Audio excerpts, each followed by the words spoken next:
Je vais quand même le goûter moi. quand même être sûr de mon truc.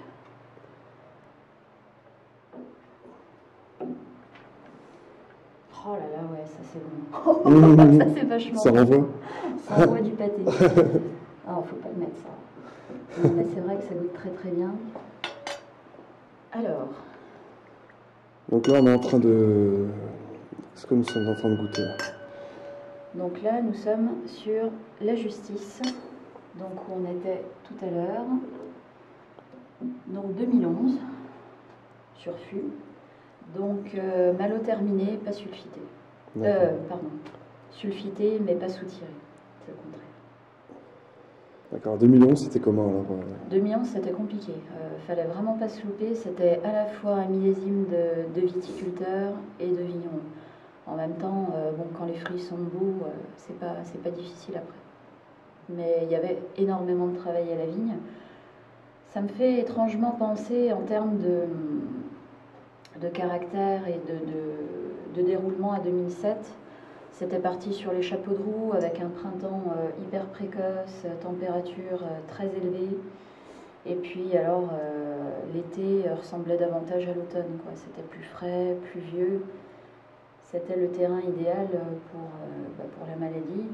On avait eu notamment des orages peu avant les vendanges qui n'ont pas arrangé les choses.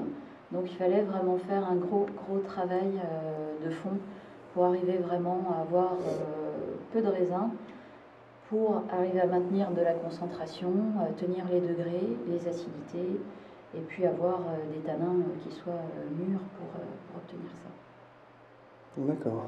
Encore une fois, la parcelle se prête très très bien. C'est vraiment des terres très bien drainées, un peu sablonneuses comme ça, qui confèrent tout de suite une belle minéralité quand c'est bien travaillé. Super. Qu'est-ce qu'on retrouve un petit peu au nez là? Ben là, on est vraiment sur la cerise. Pour moi, c'est une évidence. La cerise est vraiment très très présente. C'est d'ailleurs la dominante de ce vin. Et c'est à ça que je la reconnais parmi toutes les autres. C'est vraiment un terroir qui va s'exprimer en premier sur la cerise. Ce côté très juteux, très, très croquant encore une fois. Vraiment, on a l'impression de croquer le fruit.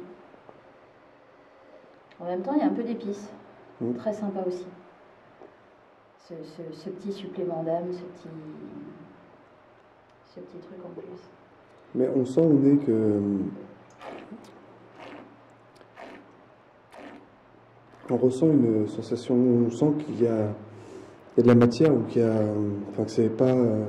qu'il y a... Non, enfin, c'est le ressenti qu'on a au nez quand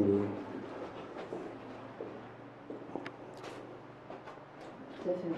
On sent qu'il y a du volume. Moi, ce que j'aime beaucoup dans les vins, pour moi, ce qui est aussi important que les arômes, que la dégustation en elle-même, c'est aussi le volume, c'est l'étoffe. Je pense qu'il y a beaucoup de personnes qui ont tendance à négliger un peu ce côté de la dégustation. Il y a vraiment l'étoffe du vin, la chair, comme on appelle ça.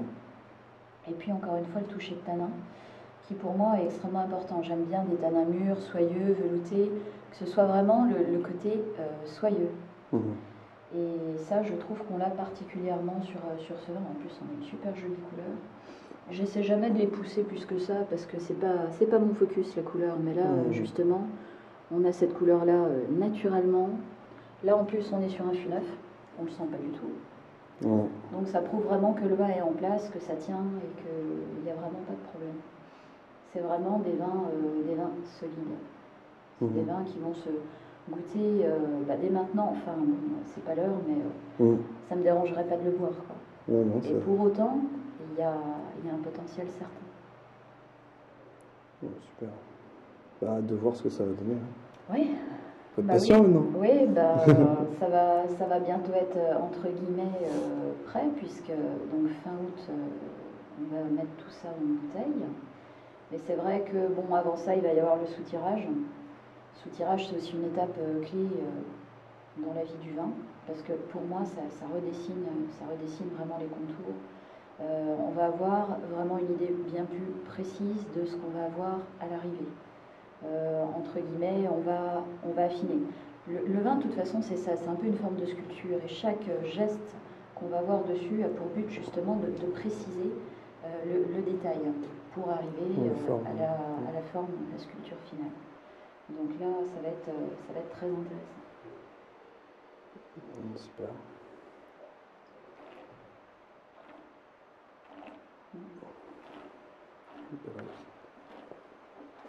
Super.